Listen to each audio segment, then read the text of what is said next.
Então, eu acredito que nós já estejamos gravando, não é, Rodrigo? Acredito que sim. Então, eu quero agradecer a presença de cada um de vocês nesse momento especial, né? Especial para o grupo de pesquisa, política e tributação. Eu venho convidando o ministro Og Fernandes há algum tempo e dessa vez foi possível. A Daniele, aqui presente, minha amiga, desembargadora do TRF da primeira região, ministro Og, desembargadora de primeira categoria, muito minha amiga, né, doutor Fernando? A Daniele Maranhão. Muito obrigado, Daniele, por você estar aqui presente. Muito obrigado mesmo. Então, ministro Og, um prazer imenso tê-lo aqui no grupo de pesquisa.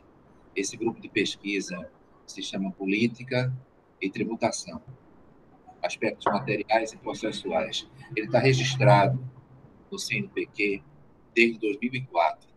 Eu acredito que oficialmente seja um dos mais antigos do Estado registrado. E ele tem me permitido conversar com pessoas que eu estimo bastante, não é? Conversar com pessoas, estou vendo aqui o Cristóvão da auditoria, auditores da Receita Federal, eu estou vendo aqui o doutor Fernando Tourinho, não é? Desembargadores de vários tribunais regionais federais, pesquisadores, não é? Advogados, procuradores, promotores, enfim, todas as pessoas ligadas à área jurídica, né? Juízes. Então, e hoje a gente tem um momento muito especial, né? Eu conheci o ministro Og há bastante tempo, na época da Corregedoria Geral de Justiça, eu era procurador da ministra, procurador do Estado, trabalhava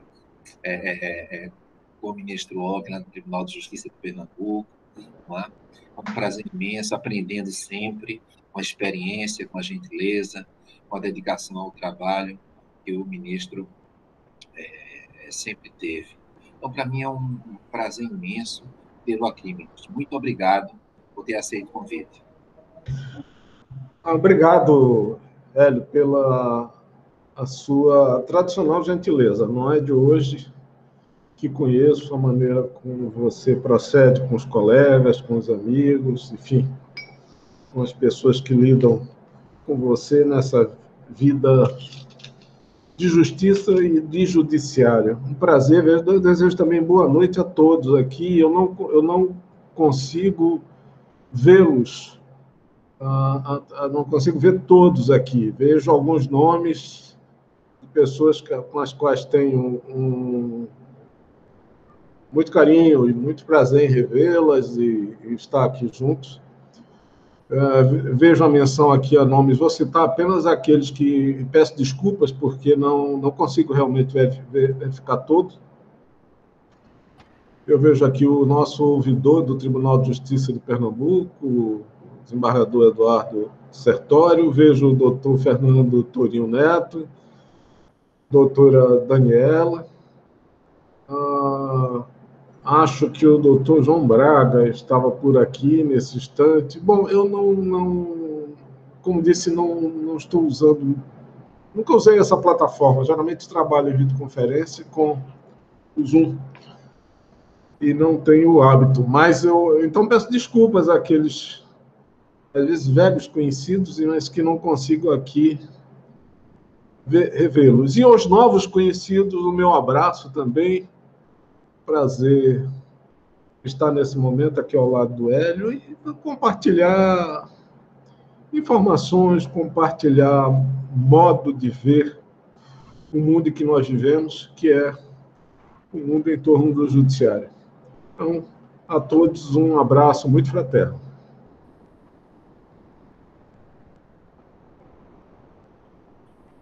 Pois bem, ministro, normalmente a metodologia que a gente emprega aqui é a seguinte: nós dividimos a apresentação, a nossa conversa, em 3 etapas. A primeira etapa é aquela destinada para o palestrante, aquele convidado do dia, falar um pouquinho sobre a trajetória profissional, porque, embora uma trajetória profissional realmente brilhante, é possível que alguns alunos, aqui também há pessoas da graduação, da pós-graduação, do LLM, do MBA, da especialização e até do mestrado e doutorado. Então, há, digamos, um grupo integrado, né? A Universidade Católica tem essa pretensão de fazer uma escola de ciências jurídicas integrando graduação e pós-graduação. Então, dentro dessa linha, a primeira etapa é essa, que o convidado, no caso o ministro Og Fernandes, ele faça um breve relato da sua trajetória profissional. A segunda etapa, nós vamos aqui ter um enorme prazer de escutar o ministro Og falando sobre ouvidoria, falando sobre ele atualmente é o diretor-geral da Escola Nacional de Formação e Aperfeiçoamento de Magistrados, falando um pouquinho sobre a Infam e falando, claro, sobre aquilo que ele mais entender. E a terceira etapa é uma etapa costuma ser de debate, né? Então, basicamente é isso, ministro. Primeira etapa, o senhor com a palavra, queria que fizesse uma síntese dessa trajetória brilhante que o senhor vem desenvolvendo. Muito obrigado pela presença. Ministro, fale um pouquinho aí da sua vida, da sua trajetória profissional. Bom, talvez o brilho aqui, o caríssimo amigo se refere ao fato de ter sido colega dele, como já foi dito aqui, na Corregedoria Geral da Justiça. E tem uma certa dificuldade de falar sem que isso implique em ser falsa modéstia. Na realidade, eu sempre me defino como um juiz velho, hoje. São 40 anos, eu estou a comemorar este ano 40 anos de magistratura. Fui advogado do sistema penitenciário, da Defensoria do Estado de Pernambuco, antes de ser juiz. Trabalhei com jornalismo, eu sou jornalista, trabalhei também com jornalismo 9 anos, no período em que advogava. Entrei na magistratura, como estou a referir, faz 40 anos, entrei na magistratura fazer 40 anos esse ano, em 19 de outubro de 1981. De lá para cá não fiz outra coisa que não fosse ser juiz. Eu gosto muito do que faço. Hoje, francamente, Hélio, eu sou um juiz próximo de desembarcar, essa é a expressão que eu uso. Eu já estou me considerando hoje, há 40 anos da profissão, já meio próximo de partir para a aposentadoria. Tenho 69 anos, teria em tese mais 7 anos, 6 anos.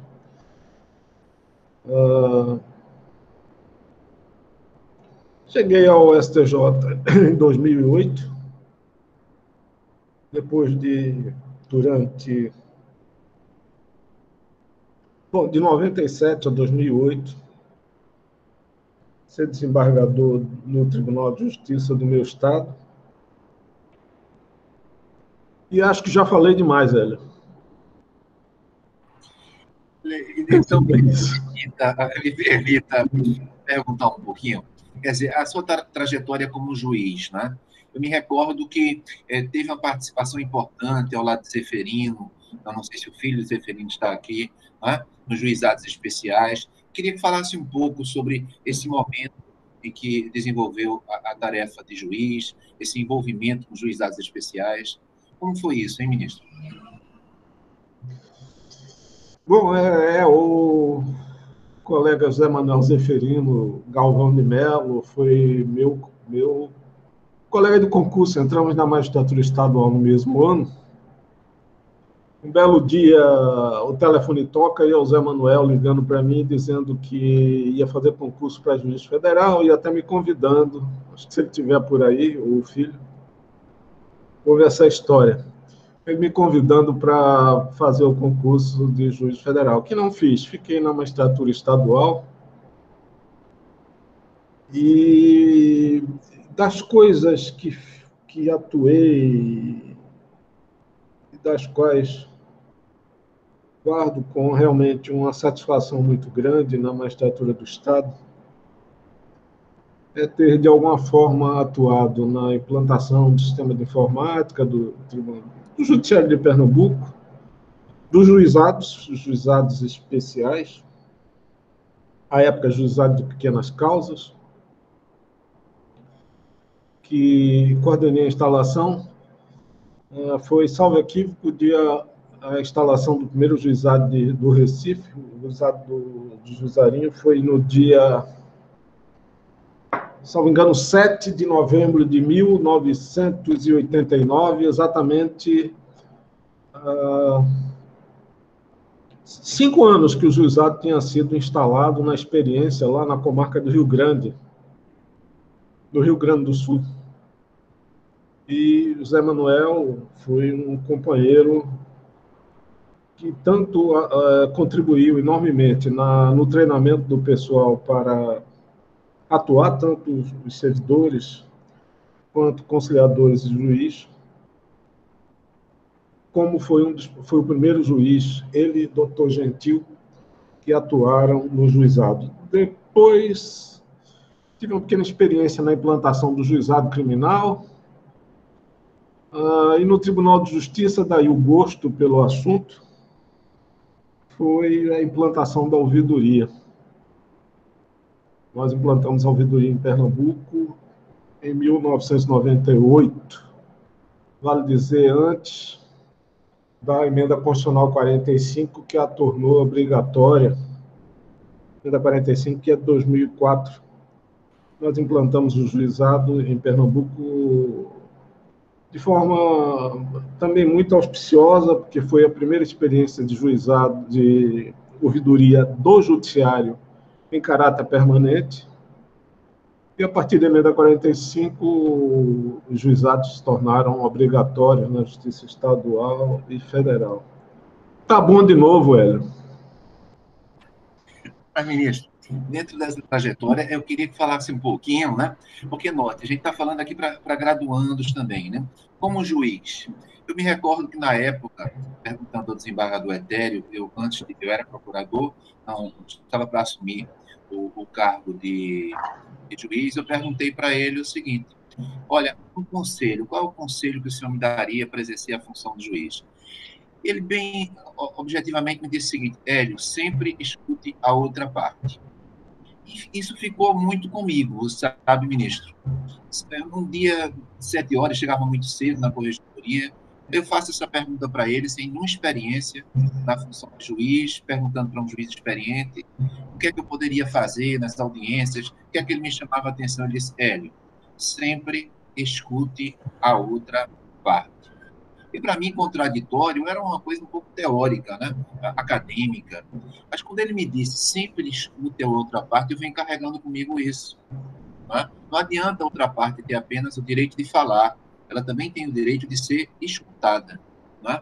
Eu queria que, dentro dessa linha, qual seria um conselho, digamos assim, estou vendo aqui o doutor Frederico, né? Frederico Neves. Só fui a Portugal por causa dele, esse período de Portugal, certamente eu devo ao desembargador Frederico. Muito obrigado, desembargador. Muito obrigado mesmo por estar aqui. Doutor Silvio Neves Batista, que bom, estamos aqui. Olha aí, É isso aí. E aí, um aconselhamento de um juiz muito experiente, como no seu caso, né, para o estudante que pretende seguir, por exemplo, a magistratura. Sempre escute a outra parte. Seria isso? Teria algo mais, ministro Wagner? Bom, primeiro eu quero fazer uma saudação muito forte a duas pessoas em relação às quais eu tenho um afeto, um apreço, uma consideração muito especial, e ambos sabem disso.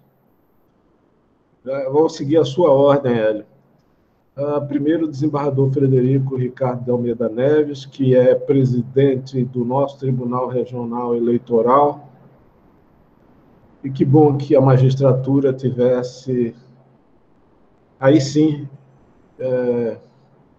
os ouvidos de ouvir o desembargador Frederico Ricardo pela qualidade profissional, pelo zelo, por tudo que ele representa na magistratura, que para mim não é só a magistratura pernambucana. Hoje, seus trabalhos são uma referência, notadamente na área de processo civil, que é a área da predileção dele. Tem uma história muito engraçada que o Fred me contou certa vez, da sua experiência em Portugal, em que acho que era o professor que o estava comandando e orientando o desembargador Fred nos primeiros dias de Portugal. E essa história eu não esqueço, Fred. Eu vou contar para os outros aqui por um pouco de indiscrição, mas ela é ótima. E aí o professor pediu a todos os alunos que fizessem uma pequena... Isso que você está a fazer aqui, Hélio, uma pequena apresentação, desse o nome e tal e tal. E aí o nosso estimado Fred fez a dele e se identificou como brasileiro. E aí o orientador olhou para ele com um ar de poucos amigos e disse: ah, você é daquele lugar que tem um Faustão, né, que fala dos portugueses.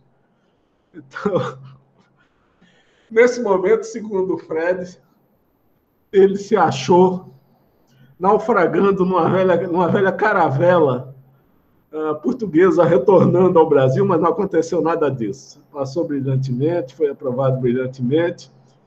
Eu não me lembro o nome do professor, mas fez amizade com ele, porque Fred é cativante. Outra que eu quero fazer também uma saudação muito grande, e é um querer bem que data de 1971. Nenhum dos ouvintes aqui, exceto ele, era vivo, ele e eu, todos são mais jovens. Trata-se do professor Silvio Neves Batista. Falar de Silvio Neves Batista para pernambucanos é um truísmo, não há necessidade. Além de ser um professor dedicadíssimo, extremamente competente, culto, zeloso com o seu trabalho, zeloso com a academia, um extraordinário advogado, notadamente na área, em especial a área que ele gosta muito, que é o direito de família. E que se eu tivesse aqui que mencionar todos os méritos do professor Silvio Neves Batista, meu professor de Direito Civil na Universidade Federal de Pernambuco, Faculdade de Direito, eu mencionaria um deles. Ele fez o imenso favor de dotar a nossa magistratura de Pernambuco de um desembargador, filho dele, com o mesmo nome, que se tem revelado também um profissional de idêntica qualidade, só que mais jovem, naturalmente, do pai. Esse é a dimensão do gesto e dos gestos do professor Silvio Neves Batista na sua trajetória no mundo jurídico e, certamente, agora cada vez mais identificado com o Judiciário de Pernambuco. Né? Ele representa para mim muito, ele sabe disso. A estima, o carinho que tem por ele. Não fosse o fato de que ele é um rubro-negro. Isso não vai agradar muito o Fred, mas, como ele é da área do direito civil, está acostumado, notadamente direito de família, costuma resolver as questões deles, os litígios que ele traz como parte, via conciliação, via acordo. Silvio Neves é um cavalheiro. Então, um abraço muito forte a ambos. E aí sim valeu a pena falar nesses dois expoentes, Hélio, da justiça e do direito de Pernambuco. Muito obrigado. Um dever, Silvio. Eu quero usar, talvez, para responder o que você me perguntou, Hélio, uma história dos meus últimos dias de desembargador em Pernambuco. Eu estava me despedindo do tribunal, tinha sido já indicado e posteriormente nomeado para o Superior Tribunal de Justiça, e fui me despedir da minha segunda casa profissional, e foi o Diário de Pernambuco. Comecei minha vida no Diário, depois que ingressei na magistratura, e fui me despedir do Diário, que tenho até hoje alguns amigos da velha guarda. O Diário que fui me despedir em 2008 não era exatamente o Diário que conheci em 1973, estava instalado na Cruz Cabugá, juntamente com a televisão e outros instrumentos da mídia, dos associados lá na Cruz Cabugá. E fui convidado pelos diretores da época, Joasil Barros e Gladstone Vieira Belo, a conhecer a nova redação do Diário. E fui com muito prazer. E estava lá conhecendo a geração nova de repórteres e de jornalistas, editores do Diário de Pernambuco, pouquíssimos da minha época, quando passei por um rapaz jovem, um jovem repórter do Diário daquela época, não lembro o nome dele. E aí ele olhou para mim e disse, desembargador, eu vou fazer direito. E eu respondi, vai fazer direito, ótimo. Ajuda muito a profissão, a área jurídica, para quem faz jornalismo, assim como o jornalismo ajuda muito para quem faz a área do direito. Há uma conversa, há um intercâmbio muito grande entre as duas áreas. E aí o jornalista, o rapaz, o jovem repórter, olhou para mim e disse, não é por isso que eu vou fazer direito, não. Eu vou fazer direito porque eu conheço a sua história profissional e sei que o senhor fez direito, fez jornalismo e tal, e tal, e tal. E o senhor agora foi indicado pelo Superior Tribunal de Justiça. E aí falou a frase definitiva a mim. Se o senhor está chegando onde o senhor está chegando, por que eu não posso chegar? E isso me deu exatamente a medida do que eu mais prezava. E até hoje tento velar, tento honrar. É ser alguém que possa ser um igual, que possa ter atuado na profissão de alguma maneira, podendo servir eu diria, de história, de referência para alguém, e possa, em função disso, estimular a um jovem futuro, naquela época, essa altura já deve ter já terminou o curso de Direito, certamente, estimular alguém, pela minha história igual de vida, ingressar na magistratura. Eu não fiz nada de excepcional, repito, na magistratura, mas só o fato de alguém dizer para mim que, por conhecer a minha história, queria fazer direito, juntamente com o jornalismo, para chegar onde eu pude chegar, foi um motivo de muita alegria e é uma situação uma conversa que eu guardo com muito carinho, essa história. Era isso.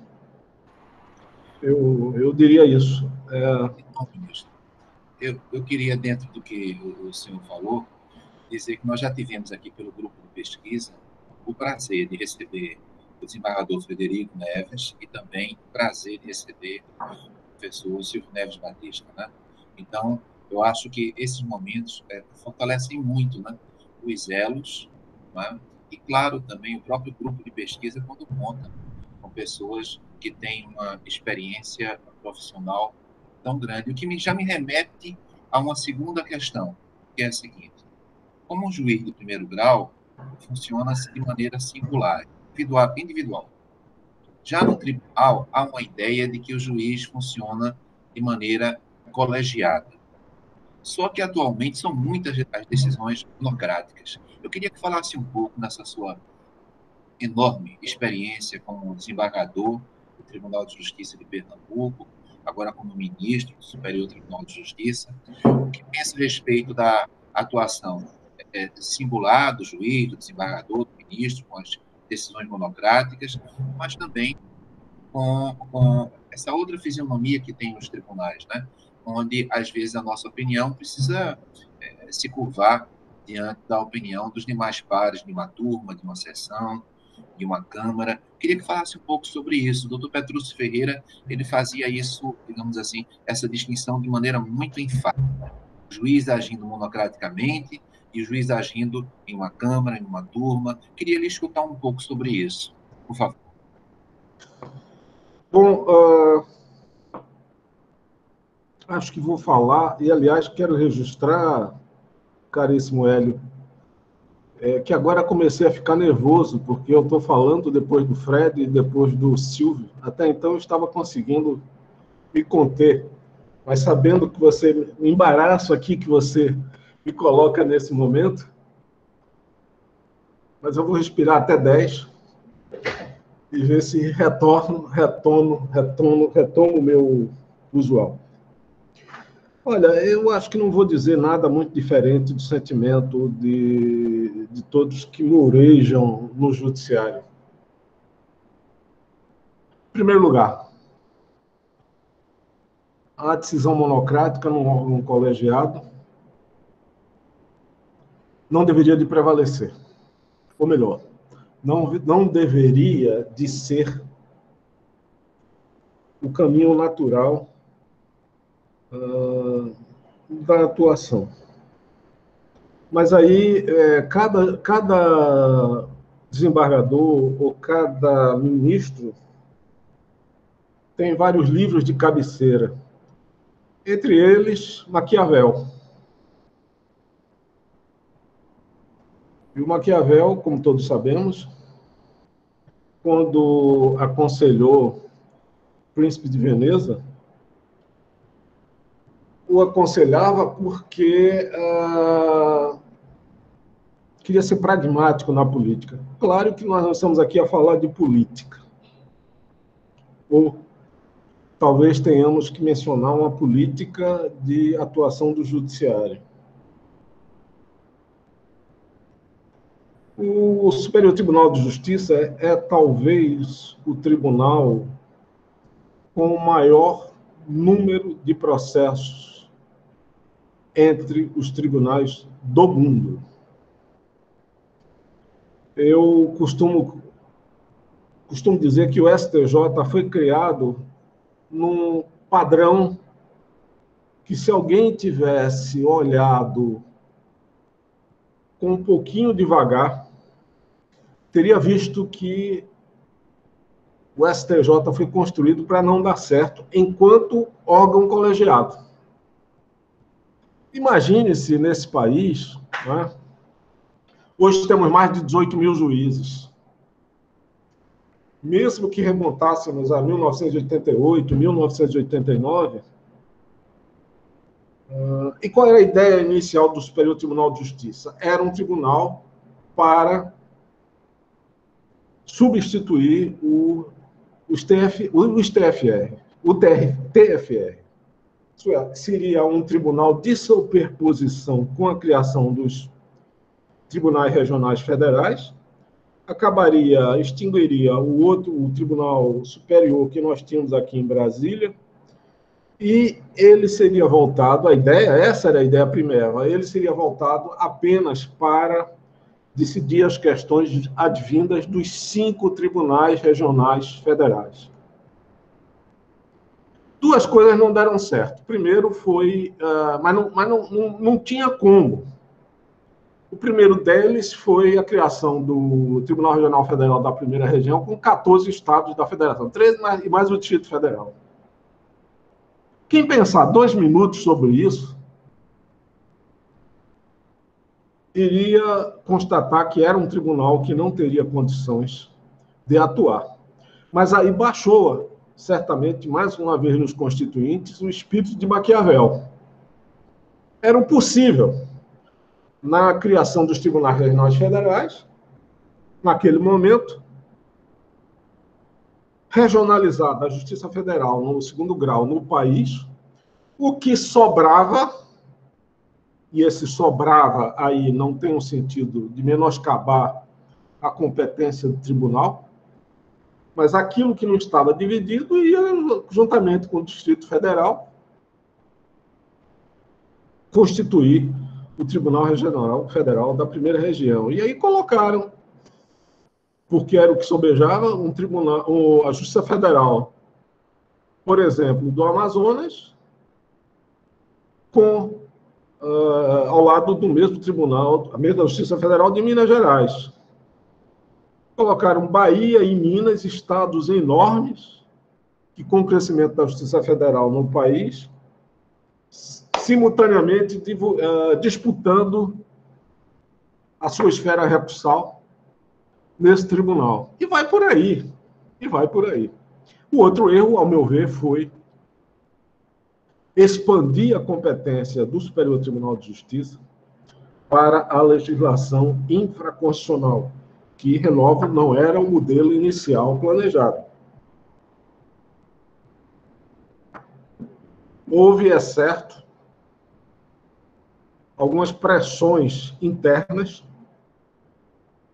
do judiciário, pelo que me é dado a saber, não é, um pouco da história da criação do STJ, passa por algumas pressões feitas no âmbito do próprio Supremo Tribunal Federal, de alguns ministros do Supremo Tribunal Federal, de alguns integrantes do Tribunal Federal antigo, que venderam a ideia de expandir a competência do STJ para as matérias infraconstitucionais, pouco dependendo, ou pouco dizendo respeito a qual seara de jurisdição estivesse ele vinculado. Será que alguém ia imaginar que isso ia dar certo? Se víssemos, por outro lado, a expansão que a própria Constituinte, o próprio processo constituinte estabeleceu, e estabeleceu, ao meu ver, de forma adequada, nos direitos e garantias individuais, no acesso à justiça, que era um pleito de toda a nação. O que é? O que é que vimos, então? De um lado, a tentativa de modernização do acesso ao judiciário, de forma desejada, e do outro lado, não rimando, não servindo de órgão jurisdicional adequado para os eventuais recursos decorrentes dessa nova estrutura e desse novo modelo de acesso aos tribunais, ao judiciário de uma maneira geral, o Superior Tribunal de Justiça. Eu me lembro de uma frase do ministro Nilson Naves, que foi o último ministro da composição do Superior Tribunal de Justiça a se aposentar. Tanto assim que eu tive o prazer de trabalhar com ele na 6ª turma de competência criminal durante um bom tempo. Eu cheguei no tribunal, ele era o presidente da 6ª turma, uma pessoa muito culta, muito competente, um homem muito dedicado.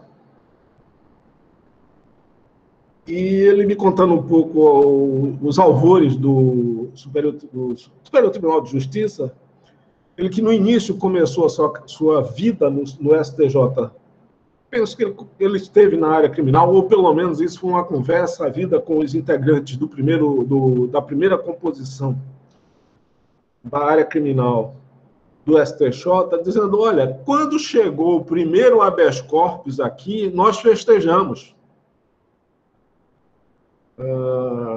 Quase que fazíamos um jantar para comemorar chegar o primeiro habeas corpus. E a vida tratou de mostrar que esse primeiro gesto de alegria, de contentamento dos ministros que compunham as duas turmas, a quinta e a sexta turmas do STJ na área criminal,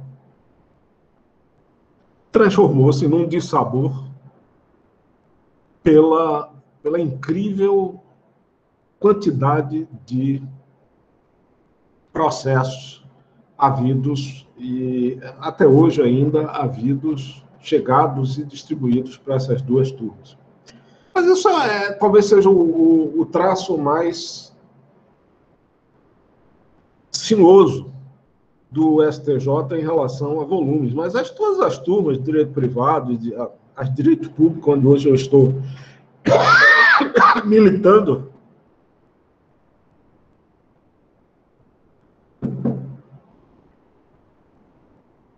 tem uma trajetória mais ou menos parecida com as turmas e a seção de direito penal. Então, a continuar nessa trajetória, há um descontentamento, não na prestação dos serviços, não na honrosa missão que todos que estamos lá, todos, hoje são 31, porque temos 2 aposentadorias, não no gracioso encontro e na amizade que se estabelece nesse tribunal, é extremamente honroso. Mas, infelizmente, na capacidade do STJ de fazer aquilo para o qual foi dotado com um mínimo de eficácia. E o que é eficácia? Eficácia é fazer bem no prazo mais curto. É possível que não estejamos nem fazendo muito bem. Eu tenho certeza que cada um dos ministros que compõem o STJ e que já compuseram o STJ poderiam trabalhar melhor e oferecer uma prestação jurisdicional mais adequada se tivéssemos um escopo de questões a nossa apreciação de forma mais humana. Então, só para dar um último exemplo, Hélio e queridos colegas aqui que estão ouvindo essa conversa, eu tenho no gabinete hoje 8.000 processos. Já tive 12.000 processos. Então, é um nunca acabar de preocupação com esses volumes pela exata consciência de que todos nós que integrávamos, pelo menos os que vieram da magistratura, né, o STJ, éramos felizes nos nossos tribunais e não sabíamos. A verdade é essa. Mas, ministro, eu lhe pergunto o seguinte. Veja, aqui na presença do excelente professor de processo, né, do professor Fred, né, de professores extremamente experientes, de profissionais extremamente experientes, eu queria lhe perguntar o Código de Processo Civil de 2015. Qual foi o impacto que esse Código de Processo Civil de 2015 trouxe no STJ? Eu pergunto isso porque, digamos assim, eu imaginava que um dos impactos positivos, eu queria escutar tanto os impactos positivos quanto os negativos dentro daquela linha que o desembargador Etério uma vez me disse, olha, escute sempre os dois lados. Né? Então, eu queria ver tanto o lado positivo quanto o lado negativo. Eu queria só ver o lado negativo. Eu acredito que a gente passa por um período onde a gente enfatiza muito, né, o lado negativo, porque ele existe, né? Ele existe, mas também há algum lado positivo. Conciliação. O senhor acredita que a conciliação pode ser vista como um lado positivo? O senhor está como diretor-geral, não é, da Escola Nacional de Formação e Aperfeiçoamento de Magistrados. Nós não temos uma tradição muito forte, claro, respeitando algumas ilhas. Nós temos aqui o Sejusc, por exemplo, brilhantemente dirigido pela juíza Eusséia, né, que o senhor conhece muito bem, Maria Barbosa Maggi, né?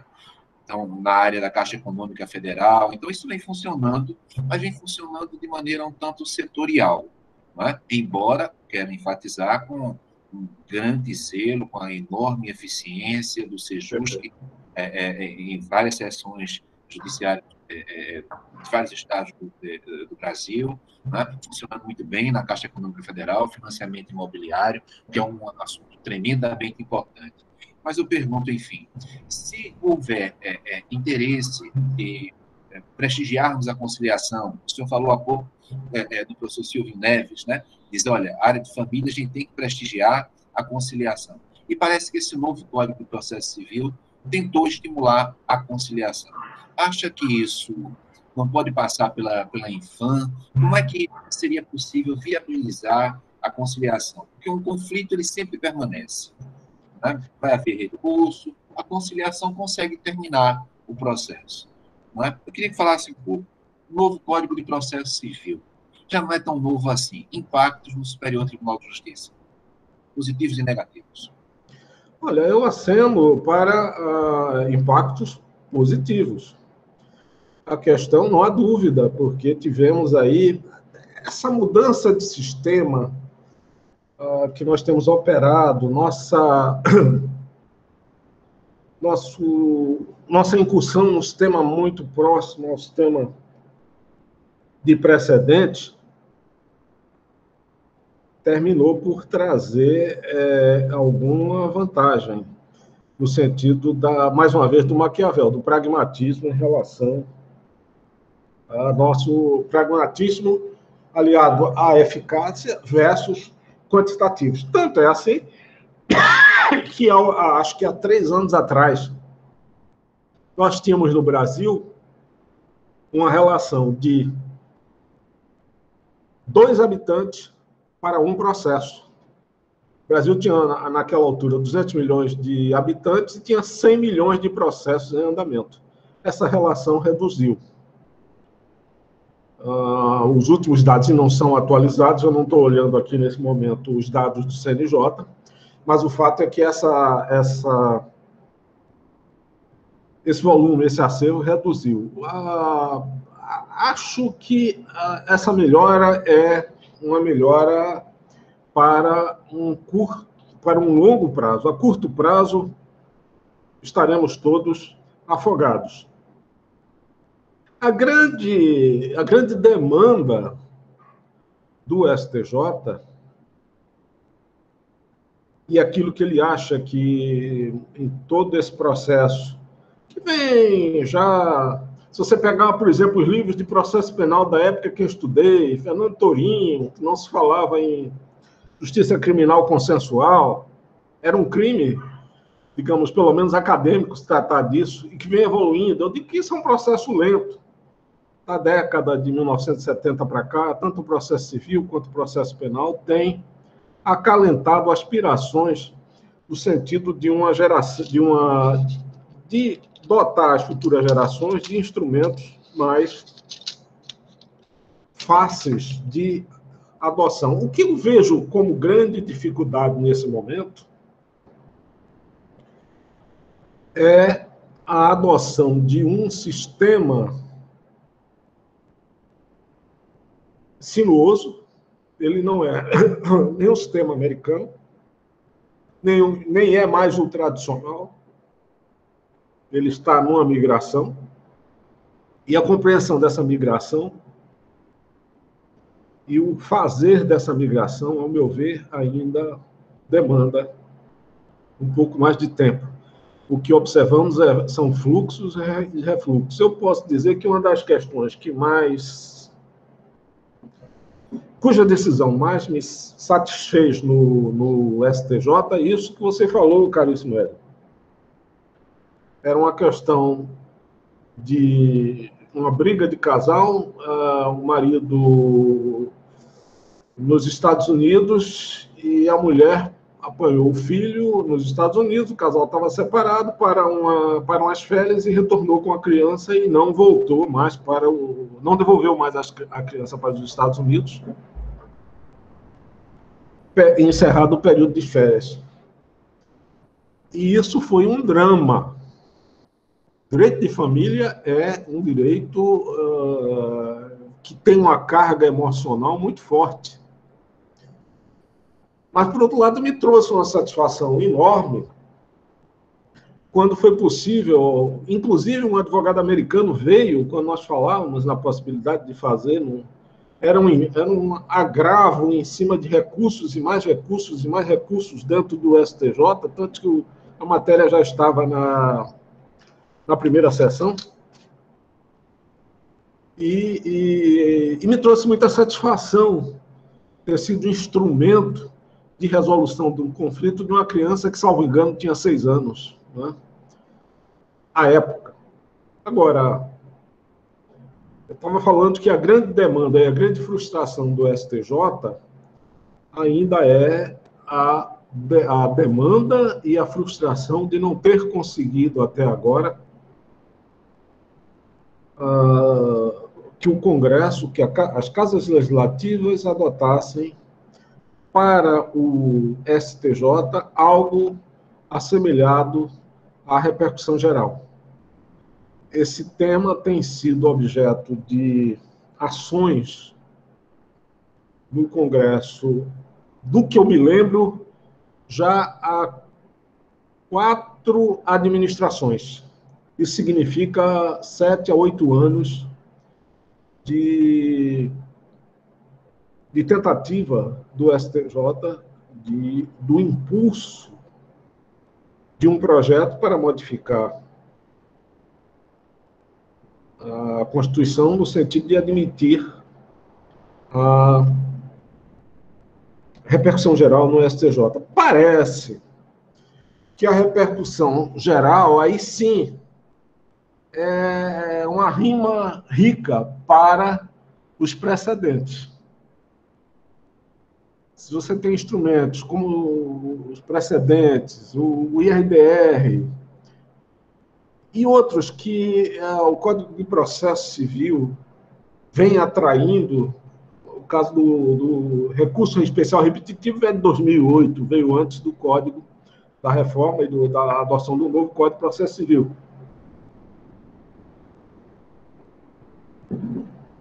Se você tem este arsenal de possibilidades, fechando, ou pelo menos tornando esse círculo mais harmônico a partir da repercussão geral,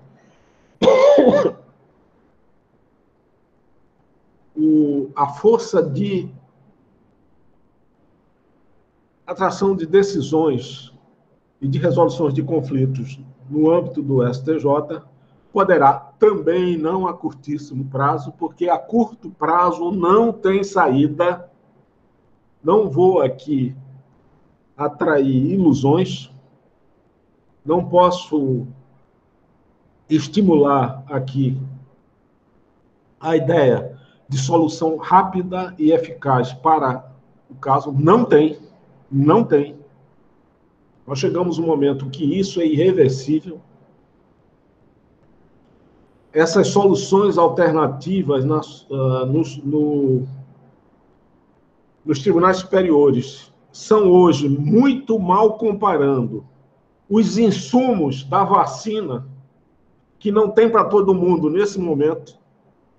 Então, não há possibilidade de uma solução imediata, mas a médio prazo torna o cenário das cortes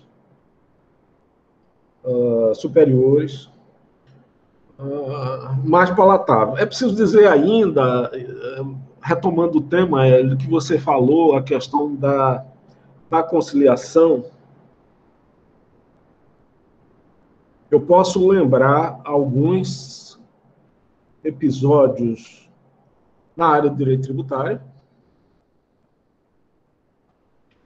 Eu tenho um colega a quem eu digo, olha, as grandes brigas, as grandes revoluções, até mesmo separatistas na história do Brasil, e não é só da história do Brasil. Na América Espanhola houve coisa semelhante, toda a América Espanhola, Estados Unidos, os grandes conflitos que levaram a movimentos separatistas, ou pelo menos de independência, começaram pela questão da tributação. No Brasil, o caso de Pernambuco, né, 1824, antes já algumas querelas portuguesas, 1817. Em Minas Gerais, a questão do Quinto dos Infernos, né, como ficou conhecido, e outras manifestações isoladas no Brasil. Na América Espanhola, que não teve a sorte que o Brasil possuiu da integridade, né, de permanecer um país único, em grande parte pela presença do Dom Pedro I, que foi, antes de mais nada, imperador, e tomou o lado do Brasil na briga até com Portugal. Mesma coisa veio acontecer depois com o sentimento, mesmo nesse período, o sentimento de Dom Pedro II de tentar, apesar de querer o retorno de Dom Pedro I a Portugal, mas tinha instalado aqui uma capital, né, o Brasil, Portugal e Algarves. Então, já havia aqui um sentimento de que o Brasil podia vestir a roupa de unidade. Isso não aconteceu na Espanha, então toda a dominação espanhola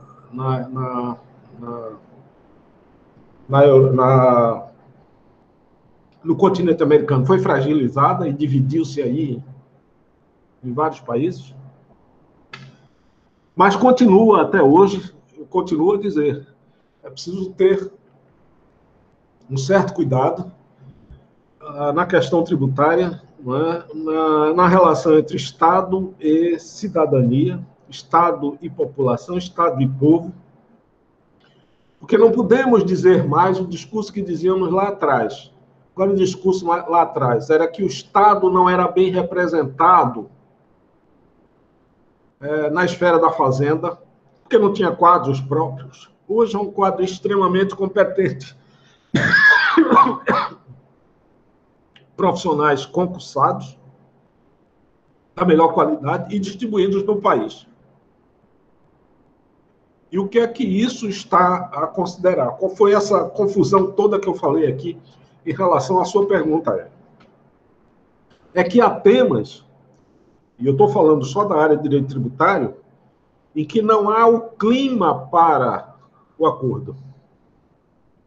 O Estado capacitado, através dos seus procuradores, perseveram na área de direito tributário, na questão, e mais, durante um certo tempo, hoje parece que diminuiu um pouco, mercê de alguns acenos do próprio Superior Tribunal de Justiça, inclusive com demandas em rescisória para desconstituir o trânsito em julgado em matéria tributária, que por essa ou aquela matéria tinha beneficiado o cidadão, a empresa, a pessoa jurídica de direito privado e direito público. Então, eu citei esse caso porque eu estou vendo isso no dia a dia. É evidente também que o particular, quando vê na área de direito tributário uma possibilidade de êxito, ele não quer fazer acordo, e em certa medida esse acordo não é possível. Eu lembro também, por exemplo, o efeito de uma norma, de qualquer norma no direito brasileiro, a onda no legislativo, que é uma reforma, eu vou falar somente de outro tema na área de direito público, a questão da anistia, que lá, no início ainda, o governo Fernando Henrique Cardoso, foi uma onda no meio do oceano, que vem se transformando em tsunami quando chega no litoral do STJ. Então, aquilo que foi objeto de uma atitude do ponto de vista econômico, do ponto de vista da nacionalidade, aplacar os ânimos, restaurar situações antecedentemente tidas como injustas, vem no desdobrar dos anos, gerando, até hoje, inclusive, uma carga. Hoje nós estamos enfrentando uma carga enorme de mandado de segurança, decorrente de algumas decisões. Eu acho que os colegas, notadamente os colegas da Justiça Federal, têm sabido disso. Justiça Federal e aqueles que trabalham mais com a Justiça Federal têm sabido que nós estamos hoje com uma geração de pessoas na faixa de 80 anos, 80 e poucos anos, ou viúvos, que estão manejando o mandato de segurança no STJ. Não é o intuito só da pensão, não. É o intuito do plano de saúde. Porque esse pessoal, queira ou não, chegou numa faixa etária que seria desumano deixá-los ao Deus dará, porque lá atrás, há 20 anos, há 30 anos, após as reformas na área de anistia, o país experimenta, foi dada uma decisão que beneficiou. Não é? Aquele exemplo mais claro são os cabos da aeronáutica, né? Tem sido objeto de muita questão, muito questionamento no STJ. Então, Hélio, na prática, há como você ainda reduzir essa demanda, notadamente pelo instrumento que você falou, os instrumentos conciliatórios. Processo civil e legislações antecedentes ao processo civil estão estimulando a esse sistema de precedentes e a adoção, e o sistema de precedentes gerando decisões comuns e para todo o país. E a minha maior preocupação no STJ, quando eu decido, é exatamente ver o tamanho e as consequências dessa decisão para 200 e tantos milhões de habitantes, porque eu não decido, em regra, em caso,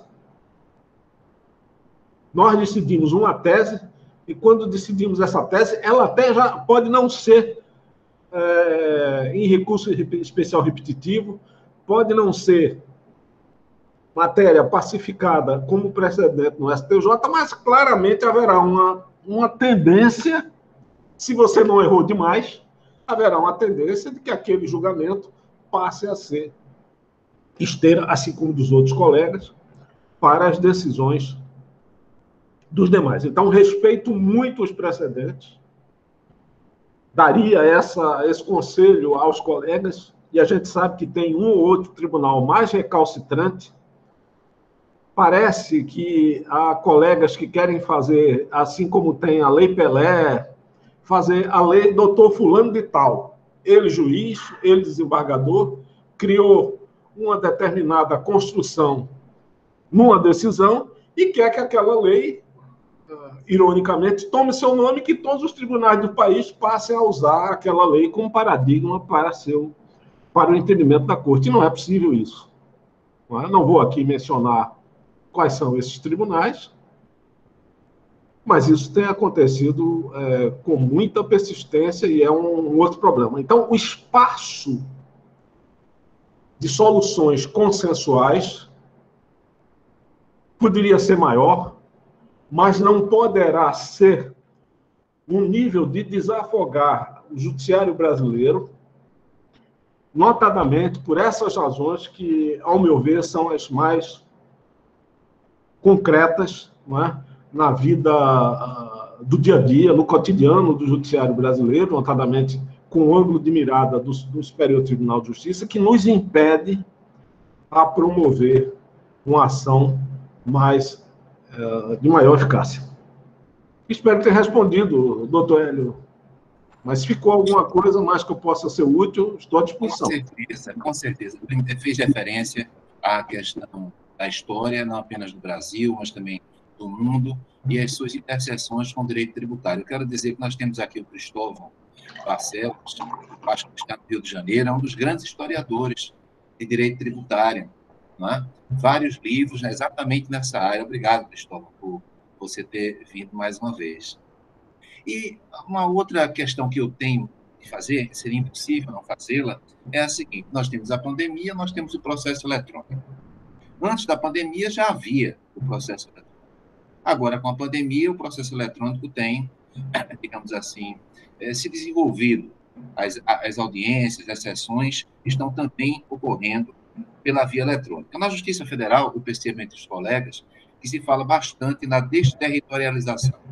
A quarta região já tem isso, ou seja, o juiz, ele, pegando Pernambuco, apenas para uma questão, digamos assim, por achar que tem mais pessoas de Pernambuco, embora eu saiba, existem várias pessoas que não são de Pernambuco, mas, digamos, um juiz deveria funcionar em Salgueiro, mas ele está em Recife. No processo eletrônico, ele poderia ter uma espécie de juízo 4.0, como você está falando, despachar um processo em Salgueiro, em Recife. Mas a Constituição fala que o juiz deve ter domicílio na localidade. Eu queria escutar um pouco a respeito do processo eletrônico durante esse período da pandemia, não é? E se pudesse também nos ajudar a falar um pouquinho sobre a iniciativa da desterritorialização, que vem sendo muito forte no Rio Grande do Sul, no Paraná, em Santa Catarina, onde juízes, estando em um local, despacham processos de um outro local. Desterritorialização, uma novidade, digamos assim, do novo Código, nem tão novo assim, do Código de Processo Civil 2015. Então, ministro Og, processo eletrônico já havia antes. E aí, com a pandemia, quais as mudanças na área do STJ, por exemplo? E, claro, pelo STJ, sabe como isso vem funcionando no Brasil. Desterritorialização. Um juiz em um local, despachando o processo em um outro local, em face do processo eletrônico.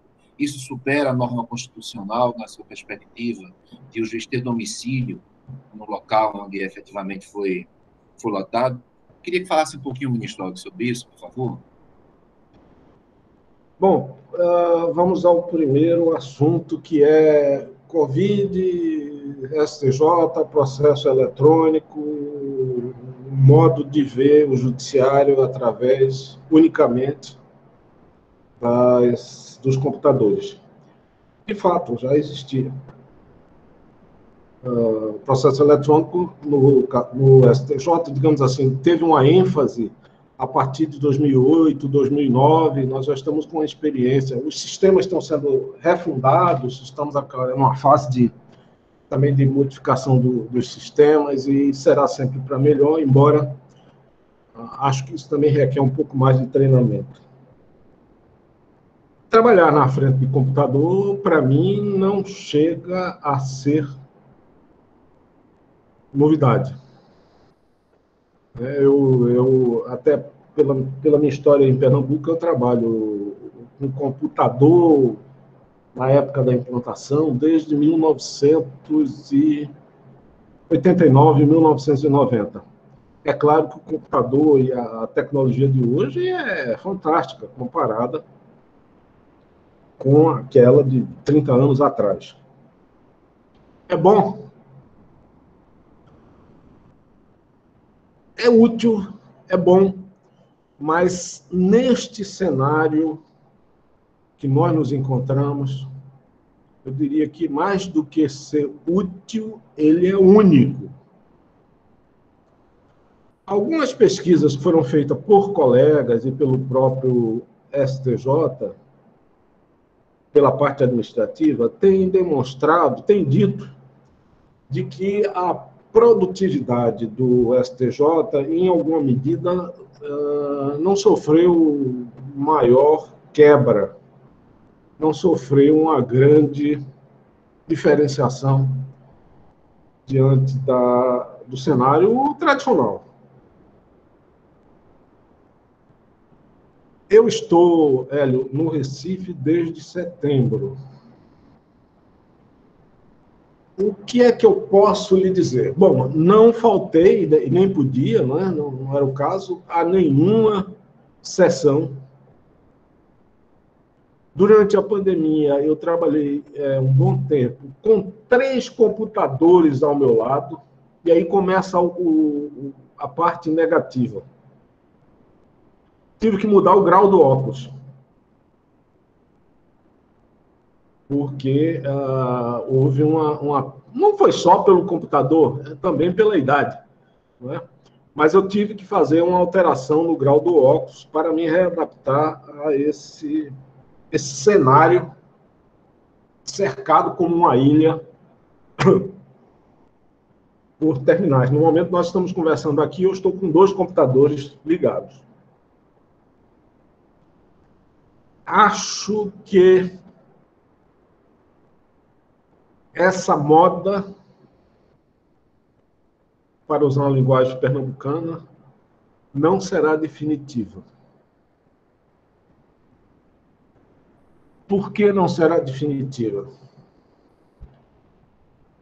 Claro que nós não vamos nunca desprezar o trabalho da maneira como trabalhamos hoje com os equipamentos. Como disse, já há tanto tempo que o computador não é novidade.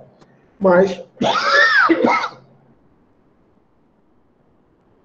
se sentença significa sentir etimologicamente,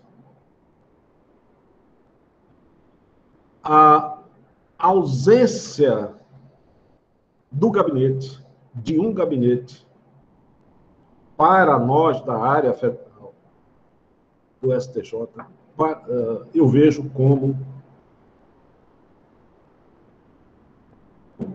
uma certa cápsula diminúcio em relação às audiências que podem ser feitas de maneira não presencial. Você não perde o sentimento da matéria.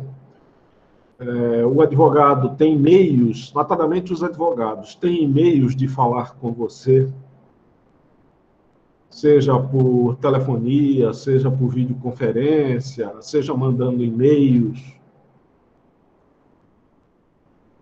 Mas, ao meu ver, há uma queda,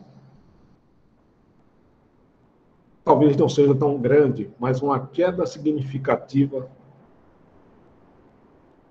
naquilo que eu reservei, tinha reservado aqui para conversar com vocês, e que eu estou chamando empatia. O computador nos torna,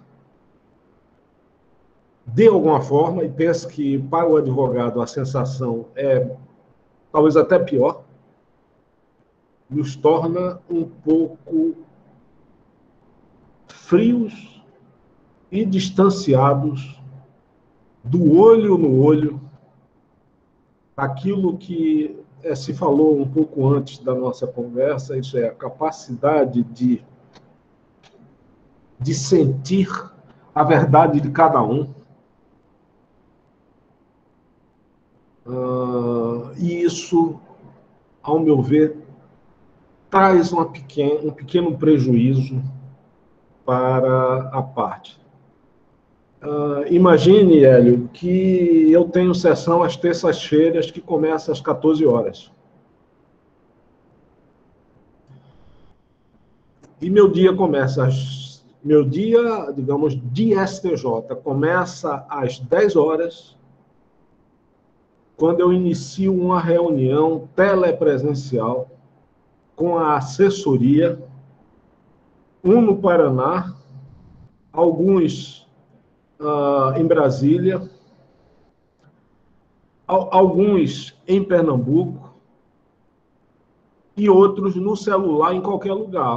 Há 15 dias atrás eu fiz uma reunião dessas e o colega assessor estava entrando no avião trabalhando comigo no celular, então em qualquer lugar do mundo. Né? Então, penso que a qualidade... Então, eu começo às 14 e essa conversa vai até às 13, às vezes não necessariamente comigo no ambiente, mas fechando a reunião. E às 14 eu começo a participar de uma sessão que vai até 16h30. Semana passada, na terça-feira, foi a quase 17 horas, e eu e todos de olho em 2 ou 3 telas do computador. É possível que cheguemos a uma tecnologia de tal grau em que seja, sei lá, em terceira dimensão o computador, que a gente possa dar um abraço, né, ou tocar no ombro aqui. Agora, por exemplo, estou tentando tocar no ombro aqui, dar um abraço no professor Silvio Neves Batista. Pode ser que um dia isso aconteça. Mas entendo que, primeiro, a tecnologia nos ajuda demais. Facilitou demais e proporcionou a única alternativa que tínhamos nesse momento de não paralisar o judiciário brasileiro, grosso modo. Grosso modo. Se você olhar no Supremo, a situação é assim mesmo. Se você verificar uma sessão do ministro Alexandre de Moraes, por exemplo, na sessão, tem um quadro muito bonito atrás do local em que ele se encontra, que é um quadro que é na casa dele, em São Paulo. Ele está em São Paulo, o ministro Lewandowski está em São Paulo. O ministro Marco Aurélio faz sessão, às vezes, em Brasília, às vezes no Rio de Janeiro. O ministro Fux, Rio e Brasília. Então, isso permitiu que a justiça continuasse a operar. Outra coisa, as hipóteses de sustentações orais que no colegiado acontecem com muita frequência. A troca de ideias no corredor, antes de entrar na sala de sessões. Quanta coisa eu resolvi. Quanta coisa eu fui impregnado pela ideia do colega. Quanta coisa eu pude fazer com que o colega dissesse, então eu vou pedir vista, porque essa sua ideia é sobre isso. Me chamou a atenção para qual aspecto. E embora nós tenhamos um sistema integrado que nós podemos trocar informações sobre os votos internamente. Mas, olha, a pandemia me fez descobrir por que é que Niemeyer fez aquele corredor do gabinete dos ministros para a sala de sessão tão grande. Porque quem conhece o STJ e que conhece os gabinetes de ministros sabe que é distante. E ele foi mais sábio do que eu imaginava. Ele fez aquilo distante para você ir conversando com os colegas do elevador até a sala de sessões, trocando ideias sobre os processos. Só pode ter sido isso. Só pode ter sido isso. Computador não tem sala. Não tem corredor. Então, veja, Hélio e queridos colegas que estão aqui nesse momento conosco, está faltando corredor para nós. E quando falta corredor para nós, eventualmente pode faltar uma justiça mais ajustada a um ou outro colega, embora sejamos todos experientes, não tem juiz novo, ninguém chega novo no STJ. Somos experientes, mas somos humanos. Podemos falhar. Falharíamos menos com a possibilidade desse intercâmbio com o colega e dessas ideias. Outra coisa, a conversa do lado na sala de sessão. Dependendo da composição da turma, se for turma, nós temos um colega ao lado. Se for corte especial, temos 7 colegas sentados ali ao lado. Na outra bancada, 7. Se for sessão, temos 5 colegas sentados ao nosso lado. Aí muita gente pensa que, de repente, o ministro se levanta porque está querendo contar uma piada para o colega que está ali do lado. Não. Notadamente na sessão e na sessão da sessão e na sessão da corte especial, que são maiores. Até pode ser, vez ou outra, que ele queira contar uma história engraçada. Mas aquilo é troca de informação.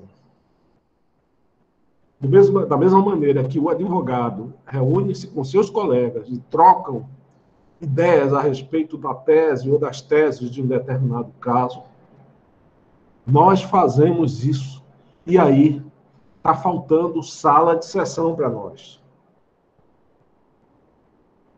E nós só percebemos isso, Hélio, agora. Isso é, de março do ano passado para cá. Né? Esse espaço de conversação, de troca de ideias, de sentir o colega. Não é? Eu, quando estava no TSE, saí do TSE exatamente em março, quando eu vim para cá, eu estava na composição do TSE, houve um momento que eu estava entre dois grandes ministros. Todos são muito bons, mas eu estava em dois muito bons colegas ministros do meu lado na sessão do TSE.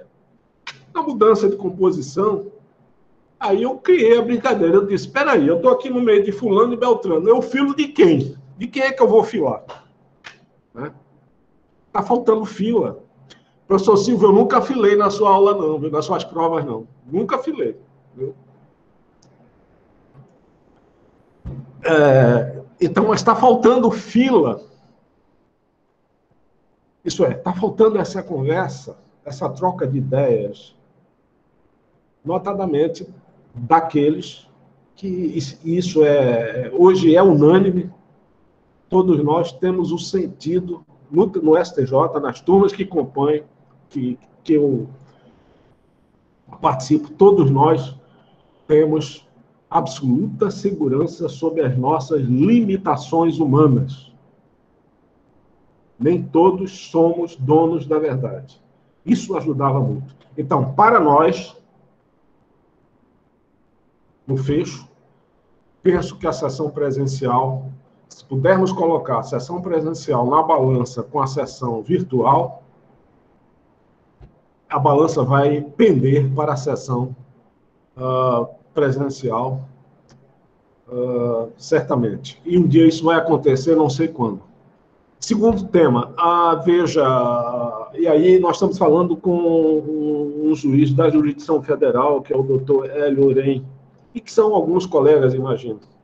Mas eu, o Fred, que está aqui do meu lado, somos da Justiça Estadual. Fred comeu muita poeira em Santa Maria da Boa Vista, não foi, Fred? Comeu muita poeira em Santa Maria da Boa Vista, que foi uma das primeiras comarcas que ele atuou. Eu tive o privilégio de, quando eu entrei na magistratura, tinha as comarcas mais próximas. Mas eu tenho tempo para contar uma historinha da minha vida, e acho que o Fred teria N dessas.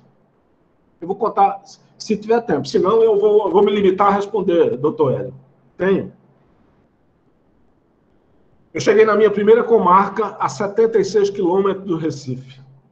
A estrada era asfaltada. Não era porque Fred gostasse de poeira que ele comeu a poeira na estrada lá para Santa Maria, no sertão de Pernambuco, não. É porque essa história que eu vou contar, ou assemelhada, deve ter acontecido com ele. E aí eu vou aproveitar e contar logo duas. A primeira, eu cheguei no primeiro dia, o escrivão me procurou e disse, doutor, tem um caso aqui, tem dois casos muito sérios. Um é um roubo de 3 velhinhas solteironas que moravam numa casinha aqui perto do fórum.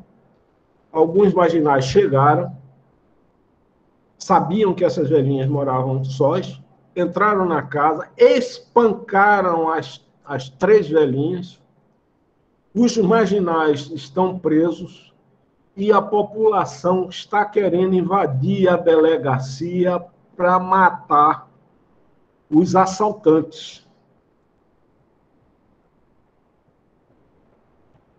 Naquela época, eu disse, bom, vamos trazer e fazer um interrogatório e a comunidade começar a entender que agora o processo estava parado, a comarca estava sem um juiz titular há algum tempo, essa primeira comarca minha, que eu fui juiz. Marque o interrogatório, vamos marcar o interrogatório, vamos intimar para a apresentação logo dele amanhã e vamos trazer um pouco de pacificação na comarca. O outro caso foi um cidadão que degolou na beira do rio um rival. E também foi um fato que chocou a comunidade pequena, muito pequena da cidade. E o pior foi a história, quer dizer, a história de por que ele degolou o rival. Mesma coisa, o escrivão chega para mim e diz, olha, doutor, tem um cara aí também está preso, ele degolou um outro fulano de tal, porque o fulano estava rapando a canela da mulher dele. Rapando a canela? Nunca tinha ouvido essa expressão. E eu estava a 76 quilômetros de Recife. Eu não estava a 800 quilômetros, como são as comarcas do sertão pernambucano. Rapar canela? O que é rapar canela? Doutor, rapar canela é uma expressão que se usa aqui, aqui nessa cidade, Mata Norte de Pernambuco. É o seguinte, a mulher, quando quer se enfeitar, a expressão bem pernambucana, a mulher, quando quer se enfeitar para ver o namorado, para ver o marido, ela não se veste bem, ela não bota uma maquiagem, ela não raspa a perna, quando a perna está cabeluda, para estar bonita, botar meia. Deve ser, né? Faz. Pois é. Aqui a gente chama esse pessoal, essas mulheres, quando elas fazem essa depilação na perna, a gente chama aqui rapar canela. E ficou essa expressão rapar canela quando a mulher traiu o cara e fica toda bonita pro terceiro para atrair o cara. E aí o sujeito soube que o marido soube que a mulher estava rapando a canela com o cara, aproveitou um momento que ele estava na beira do riacho, foi lá com a foice e degolou. Esse cara está preso também. Tem como se evitar o rapar a canela por algum algoz a 800 quilômetros da sede da comarca? Agora, há um papel fundamental nosso, voltando ao tema pacificação, que o nosso querido Hélio Lourenço tratou no início. E para nós que viemos da justiça estadual, esse papel é insubstituível. Às vezes é muito dramático, Hélio. Eu chego numa outra comarca, tinha passado final de semana no Recife. Chego numa outra comarca, antes do estatuto, do novo Código de 90, né? Eu sou juiz velhinho. Antes do estatuto, eu chego na minha casa, em frente ao fórum, às 9 horas da manhã. Na casa onde morava, passava toda a semana lá. Chegou o inspetor de menores, para mim, com 2 crianças, e disse, doutor, essas crianças não têm pai, a mãe mora na zona, está alcoolizada, não tem condição de ficar com os meninos, o que é que eu faço com eles? Eu estou falando para você de 1983. O que é que eu faço com eles? Porque eu quase choro. Eu quase choro nessa vez. Então, eu fiz essa prosopopeia toda, Hélio, para dizer que a presença do juiz estadual, não é, diferentemente do juiz federal, mas não tanto, é uma presença que eu lhe diria insubstituível pelo papel que ele traz na pacificação, na confiança que gera na comunidade, nos diversos... Nós temos 5.500 e tantos municípios no Brasil. Desses 5.500 e qualquer coisa, salvo equívoco, 3.000 e tantos municípios são sede de comarca no país.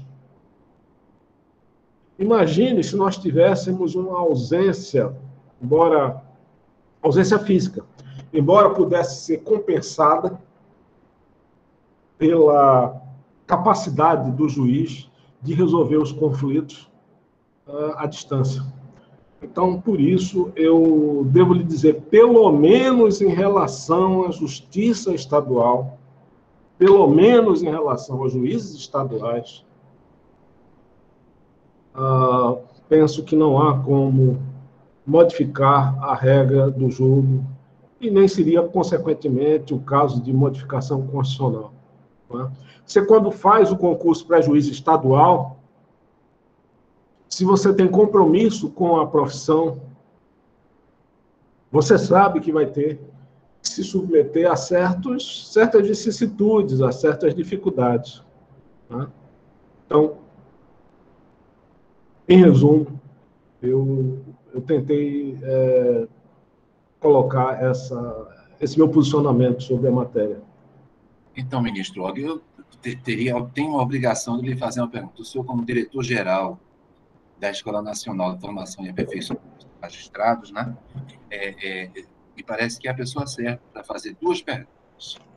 A primeira pergunta que lhe faço: a função, na sua perspectiva, qual a função da Infam? Essa é a primeira pergunta. E a segunda pergunta, que eu já fiz, eu me recordo, ao professor Silvio Neves Batista.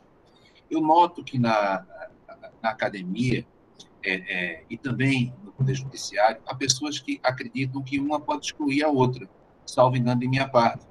Existem pessoas na academia que acreditam que o que efetivamente importa é a academia. Então, portanto, dentro dessa linha, professores com dedicação exclusiva na área jurídica, eu me referi, devem ser cada vez mais estimulados, pessoas que se dedicam à pesquisa.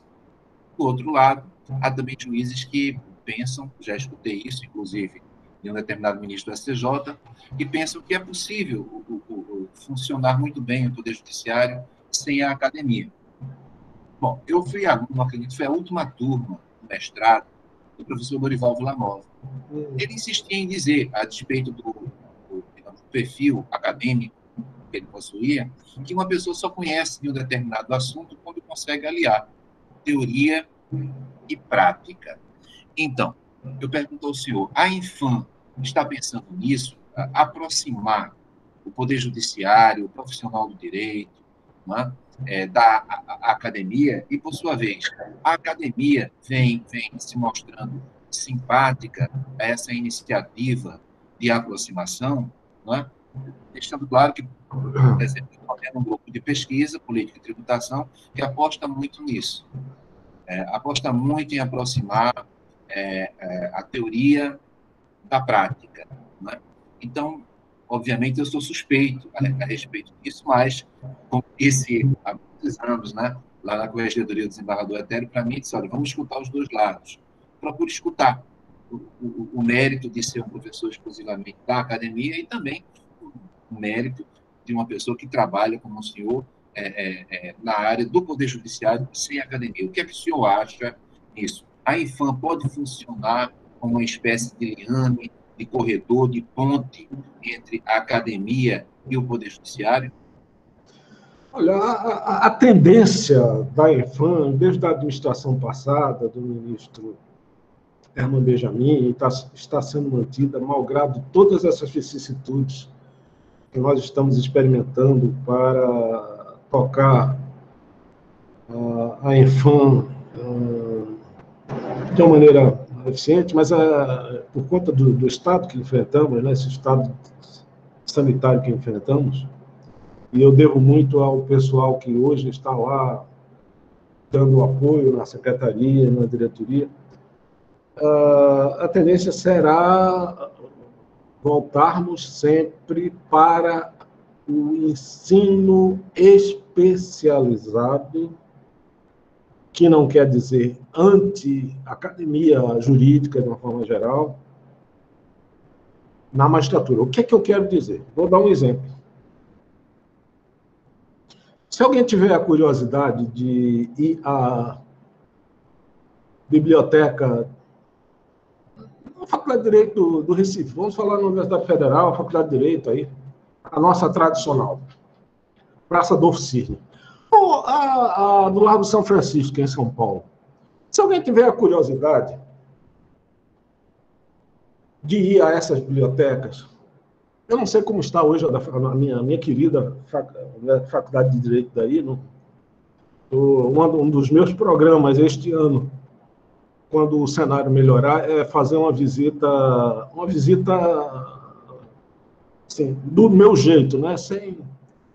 Sem solenidade, sem nada. Uma visita à faculdade, porque guardo muito no coração a Faculdade de Direito, mas indo à biblioteca, ver Veja quantos livros sobre administração judiciária possui essa biblioteca da Faculdade de Direito da Adolfo Cílio. Ou vamos à biblioteca da Faculdade de Direito da São Francisco e procure lá com o bibliotecário saber quantos livros sobre administração do judiciário existe ali. Provavelmente, 1, 2 ou 3, pouquíssimos. Por quê? Porque a tradicional academia, o professor Silvio Neves pode puxar a minha orelha se eu estiver errado, pode puxar. A tradicional academia, da Faculdade de Direito, as faculdades de Direito de uma maneira geral, ainda estão traçadas com o perfil de formar bacharel de Direito num currículo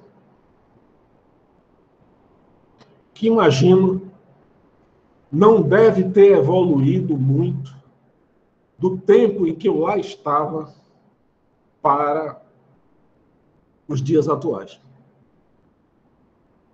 Eu imagino.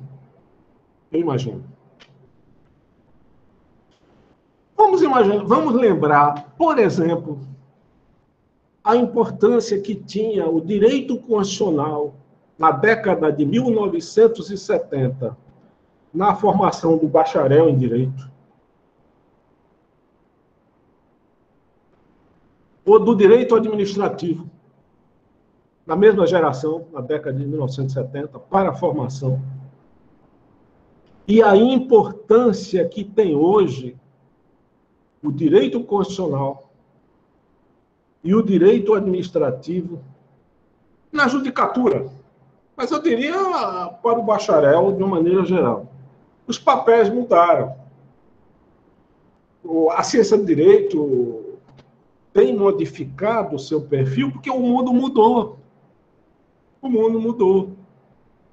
Eu vim do mundo em que, graças a Deus, eu tinha direito civil com o Silvio Neves Batista há 3 anos. Não é?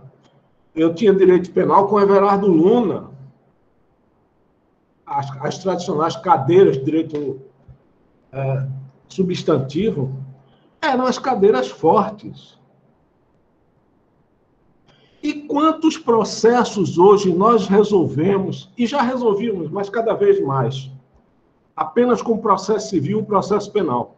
Eu não preciso saber nada de direito civil e não preciso saber nada de direito penal para resolver. Isso é uma pesquisa boa para se levantar. De vez em quando surge. Eu consigo resolver os problemas pelo direito formal, direito adjetivo. Ou eu consigo matar uma questão no STJ de direito civil, de direito tributário, com direito constitucional.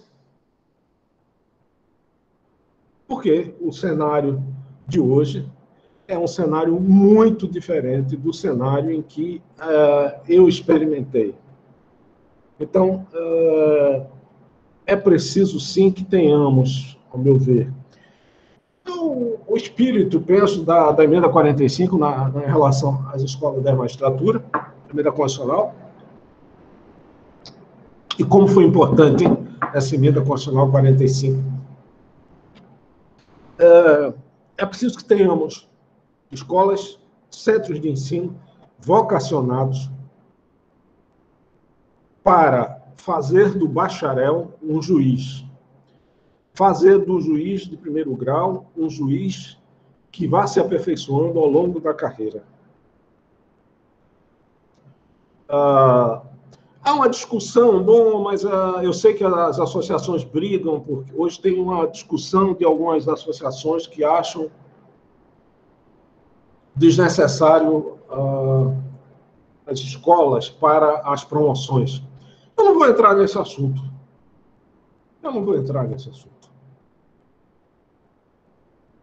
Eu vou apenas relembrar de que o direito que eu aprendi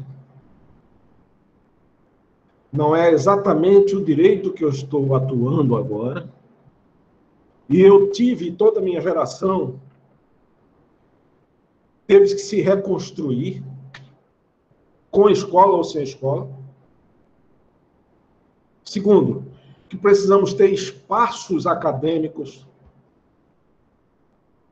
voltados para as especificações do ensino na formação do magistrado brasileiro. Veja, eu lembro o que falei, nós temos mais de 18 mil juízes. Nós temos, eu posso estar errado nesse número, mas é um dado lá atrás, mais de 1.000 faculdades de direito no país. Nós temos mais de 1 milhão de bacharéis inscritos na OAB. E o que está a garantir a qualidade da magistratura brasileira hoje, primeiro, o grau de dificuldade dos concursos públicos, que essa é uma outra conversa, que eu também tenho uma análise crítica a respeito, porque acho que as baterias desses concursos estão assestadas muito mais, sim, para formar um acadêmico do direito do que juízes bons. Se acontecer isso, ótimo, mas é o que eu tenho visto. Eu tenho críticas a esse processo de seleção, da maneira que ele está sendo feito no Brasil, que está sendo feita no Brasil. E segundo, esse é o primeiro degrau. O segundo são as escolas, sejam as escolas estaduais, sejam as escolas federais, sejam a Infam. Acho que o papel destinado à Infam será esse papel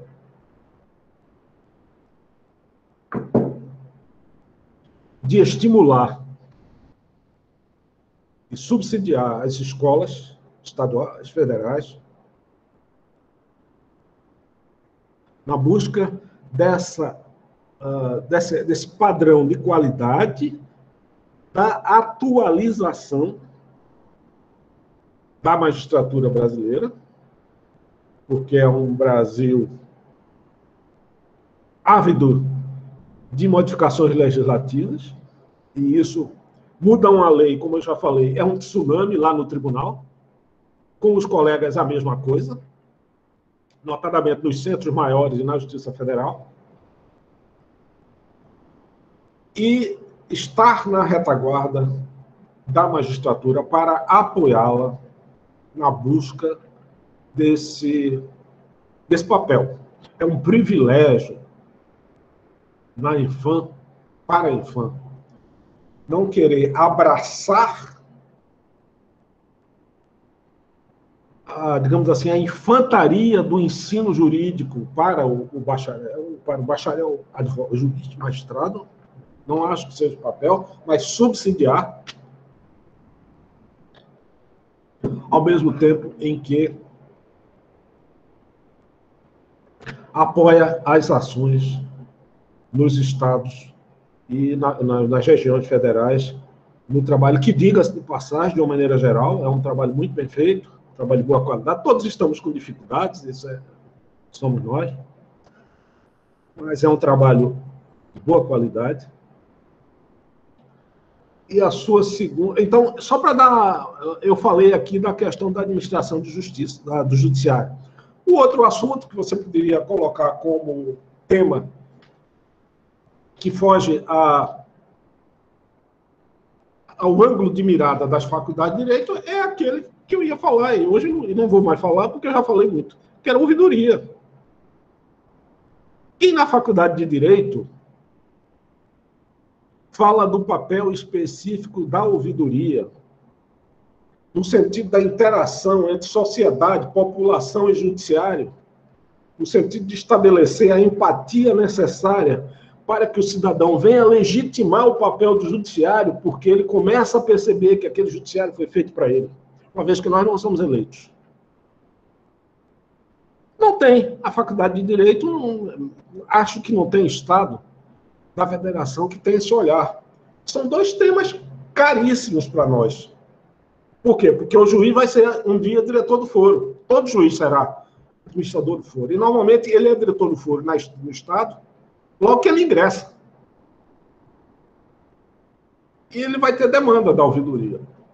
Por último, uma saudade muito grande do professor Lorival Villanova, de quem fui aluno. Eu gostaria que... Eu acho que essa história todo mundo sabe, mas não custa reprisar.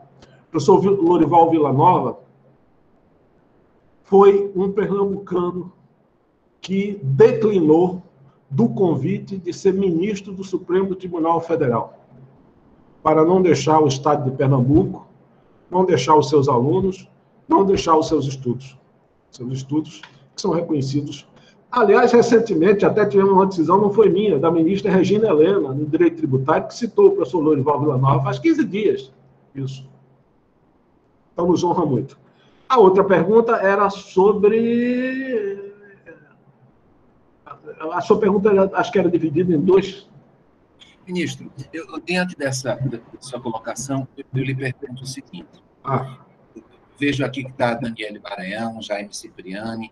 Eu passei um período de 4 anos na Turma Nacional de Uniformização dos Juizados Especiais Federais. Eu não tive a oportunidade de conhecê-los, conhecer a desembargadora, hoje desembargadora, à época juíza, Daniele Maranhão, do TRF da Primeira Região, o Jaime, do STJ, do setor de imprensa, de comunicação social, e eu percebia na época que o STJ e também a Infam, eles chegavam a trazer juristas do mundo inteiro, ocorriam palestras, não sei se essas palestras ainda continuam a existir, porque na época eu cogitava perante o coordenador da Justiça Federal, passaram vários, mas o ministro Fernando Gonçalves, o ministro Ari Pagendo, eu chegava a dizer, olha, já que Brasília está trazendo esses juristas, não poderiam as universidades, no caso Pernambuco, eu sou de Pernambuco, eu tenho que falar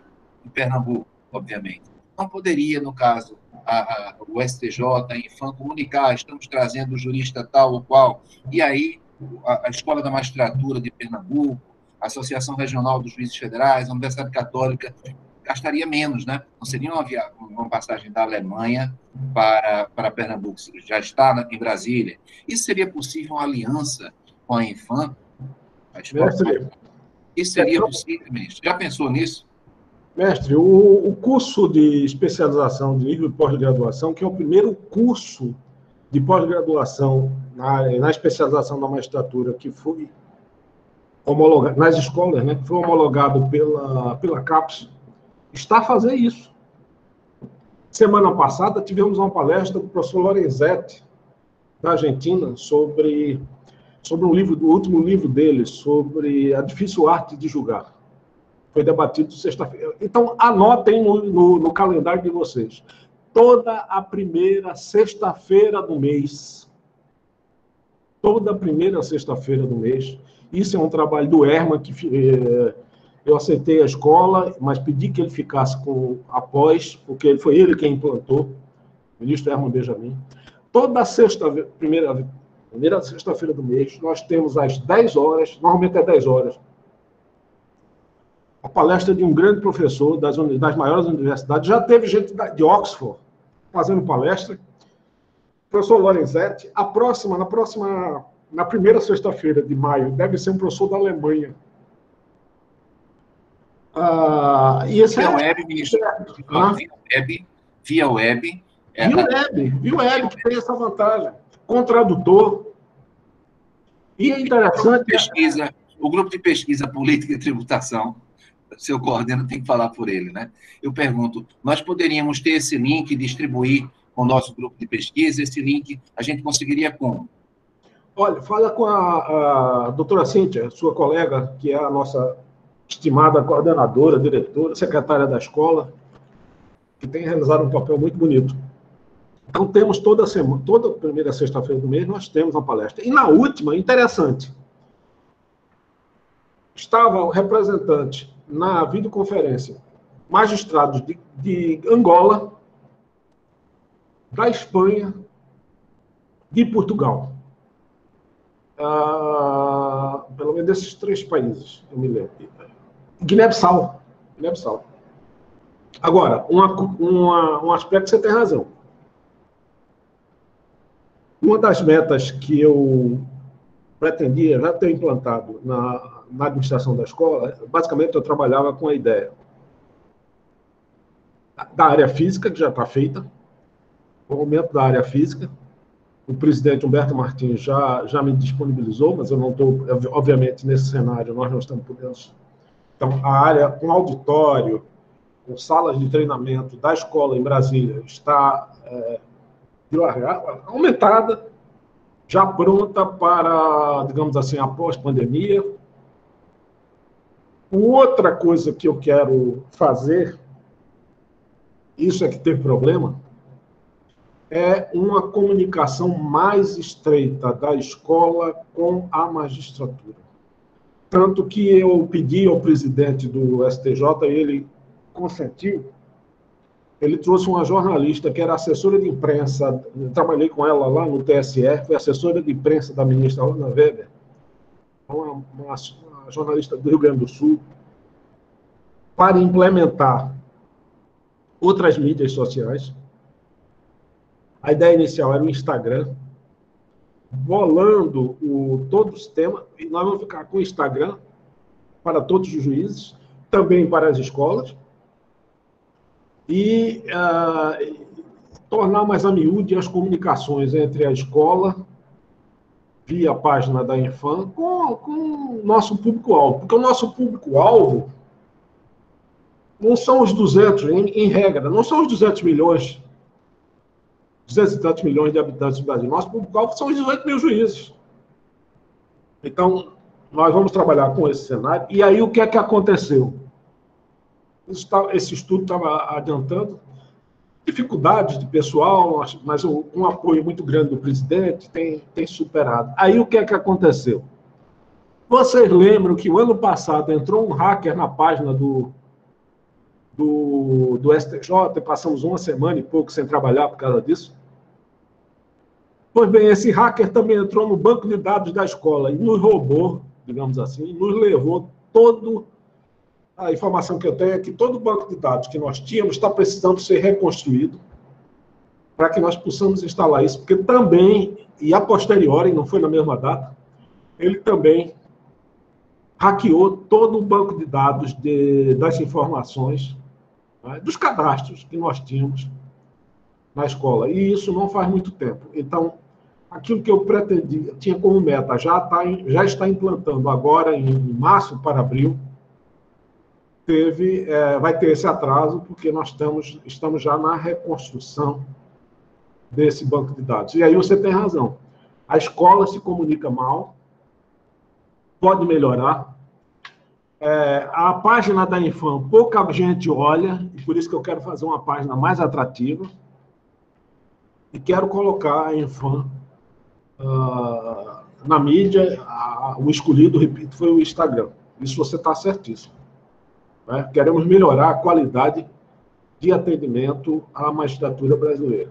Basicamente, as duas metas que eu tinha nesse cenário de pandemia eram essas. Uma já está feita, com o apoio do STJ, a escola é do STJ, que era o aumento da área, e a outra é na mídia. Você vai ter, a escola tem um jornalista como diretor e se comunica muito mal.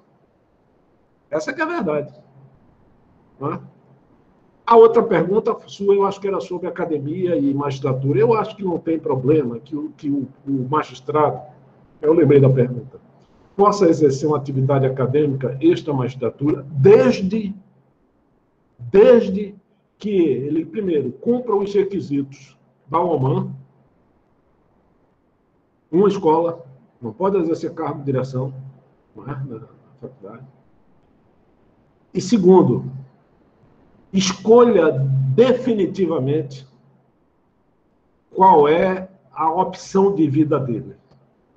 Se ele entender que tem, além dos 40, 50, 60 alunos que o professor fulano de tal, que é juiz, dá aula, e por isso ele é apreciado, que ao par disso tem 200 e tantos milhões de habitantes que vão precisar da judicatura dele, e que essa judicatura é a prioridade, eu não vejo mal se eles conseguirem separar que ele exerça uma vida acadêmica de forma a conciliar esses aspectos. Acho até, não falei com ela, eu estou apenas aqui falando, pensando alto, que a atual corregedora do CNJ, a ministra Maria Tereza, que é professora da USP de processo penal e só dá aula a cada 15 dias nos sábados na USP. Então, o exemplo começa de cima. Ela afastou-se desde que chegou ao STJ, ela se afastou do dia a dia, do cotidiano da faculdade, só está a dar aulas na pós-graduação aos sábados, de 15 em 15 dias, então ela fez a opção pela magistratura e é extremamente preocupada com o judiciário, extremamente trabalhadora. Acho que ela vai lançar um olhar sobre isso, pelo próprio perfil dela. Só tentando responder aquilo que eu tinha esquecido anteriormente. Então, ministro, eu quero agradecer demais a sua presença, a presença de todos os que aqui estão. Né? Eu estou vendo aqui o desembargador Frederico Neves, excelente professor de processo civil, o advogado Silvio Neves Batista, Fernando Tourinho, Núbia Sobral, Daniel Maranhão, Jaime Cipriani, Alain. Eu não vou citar todos, como disse o ministro logo no início, porque cada um é uma presença especial. Né? Cristóvão, enfim, cada pessoa que está conosco há mais de uma hora, né, ministro Og, é uma presença especialíssima. Né? A gente agradece, eu agradeço, sei que o ministro Og também, demais por vocês estarem aqui. E é claro, ministro, que eu lhe passo a palavra para livre, tema livre, aquilo que efetivamente quiser dizer, está com a palavra, e desde já, mais uma vez, agradecendo por ter aceito o nosso convite. Nós estamos gravando todo o evento, como fazemos sempre. Não é? É um prazer imenso recebê-lo, ter encontrado um tempo nessa sua agenda lotada, eu sei, de muito trabalho, para conversar conosco. Muito obrigado. Com a palavra, ministro Og. Caro querido Hélio Oren, agradecer muito. A vida são gestos. A vida são gestos. Quando eu vejo aqui tantas pessoas, algumas delas com que eu tive a aventura de, no meu trajeto até hoje, ter podido, em algum momento, cruzar meus passos com os passos de um professor Silvio Neves Batista, de um amigo querido Frederico Neves, do doutor Fernando Tourinho, que eu estou vendo aqui. Eu não estou vendo outros. De você, Hélio, também, quem falou, é um pouco relembrar a minha história. E só eu quero agradecer os que eu não estou vendo, né? Não estou vendo, não consigo ver. Peço desculpas pela não...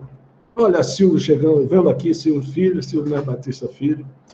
Eu quero pedir desculpa àqueles que eu não estou a mencionar, simplesmente porque eu não consigo vê-los todos. Tem uma música, né, que depois de você ver isso, tem uma música, não me lembro de quem, de um rap aí, que diz que valeu a pena. Vê-los a todos, sinceramente, valeu a pena. Muito obrigado, Hélio. E a ouvidoria fica para outra ocasião.